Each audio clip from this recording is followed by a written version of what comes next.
Hey guys, আশা করি তোমরা সবাই ভালো আছো। আমি ঈশিতাও ভালো আছি। তোমরা বেলুন ফোলাতে দেখে ভাবছো যে আজকে কি।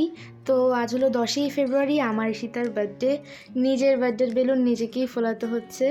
বেলুনগুলো ফুলিয়ে নিয়ে আমি ঈশিতা এগুলো দেওয়ালে চিপকাচ্ছিলাম। তারপর দেখলাম দিদাও চলে এসেছে। দিদা কিন্তু এসে এখানে বসে থাকেনি, এসেই সাথে সাথে কাজে লেগে পড়েছে। আর ঈশিতার দিদা এখানে বসে টমেটো চাটনির জন্য টমেটো কাটছিল। স্নান করে এসে দেখছি দিদা এখানে মাংসটা ম্যারিনেট করে রাখছিল, আর পেছনে মা এখানে ভাতগুলো বেড়ে রেখেছিল, বিকজ সকালে কেউ কিচ্ছু খায়নি। তারপর সবাই একসাথে খেতে বসেছিলাম। আর এখানে যে গ্রিন ড্রেস পরা মেয়েটা, ওটা ছিল আমার একটা দিদি হয়, আমরা একই স্কুলে পড়ি।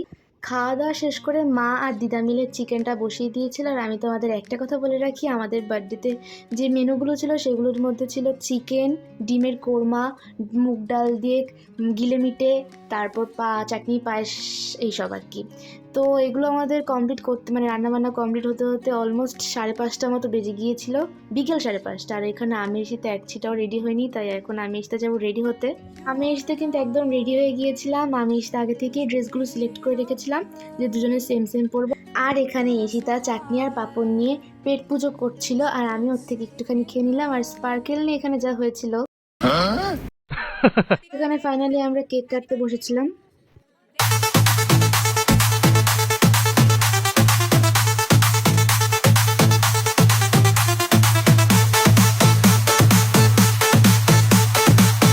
তো কেক টেক কাটার পর আমরা এখানে এই ক্যামেরাটা নিয়ে অনেক মজা করছিলাম। তারপর আমরা অন্য রুমে গিয়ে গান চালিয়ে অনেক নাচ করেছি। তারপর 11:30 নাগাদ খেতে বসলাম। খাওয়া থেকে উঠে আবার সেই ক্যামেরা নিয়ে আমরা ইয়ার্কি মারছিলাম। তো আজ এতটাই। ভিডিওটা ভালো লাগলে অবশ্যই লাইক কমেন্ট করে দিও। বাই।